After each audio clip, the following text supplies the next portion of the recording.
ವಿಮಾನ ದುರಂತದಲ್ಲಿ ಡಿಸಿಎಂ ಅಜಿತ್ ಪವಾರ್ ದುರ್ಮರಣ ಹಿನ್ನೆಲೆ ಕರ್ನಾಟಕ ಪ್ರೈವೇಟ್ ಜೆಟ್ ಹೊಂದಿರುವ ಹಲವರಿಗೆ ಇದೀಗ ಟೆನ್ಷನ್ ಮೇಲೆ ಟೆನ್ಷನ್ ಶುರುವಾಗಿದೆ. ಗುಪ್ತಚರ ಇಲಾಖೆಯಿಂದ ಸಿಎಂ ಸೇರಿದಂತೆ ಹಲವರಿಗೆ ಮಾಹಿತಿಯನ್ನ ರವಾನೆ ಮಾಡಲಾಗ್ತಾ ಇದೆ. ಸಿಎಂ ಡಿಸಿಎಂ ಸೇರಿದಂತೆ ಸಚಿವರ ಪ್ರೈವೇಟ್ ಜೆಟ್ ಈ ಒಂದು ತಪಾಸಣೆಗೆ ಸೂಚನೆಯನ್ನ ಕೂಡ ನೀಡಲಾಗ್ತಾ ಇದೆ.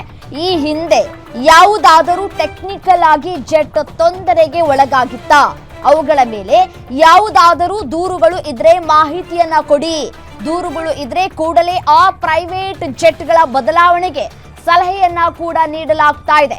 ಹಿರಿಯ ಪೊಲೀಸ್ ಅಧಿಕಾರಿಗಳಿಂದ ಸಿಎಂ ಆಪ್ತ ಕಾರ್ಯದರ್ಶಿಗಳಿಗೆ ಸಲಹೆ ಸೂಚನೆಗಳನ್ನ ಕೂಡ ನೀಡಲಾಗ್ತಾ ಇದೆ. ಸಿಎಂಗೂ ಸಹ ಹಿರಿಯ ಪೊಲೀಸ್ ಅಧಿಕಾರಿಗಳಿಂದ ಸಲಹೆಯನ್ನ ಕೂಡ ನೀಡಲಾಗ್ತಾ ಇದೆ.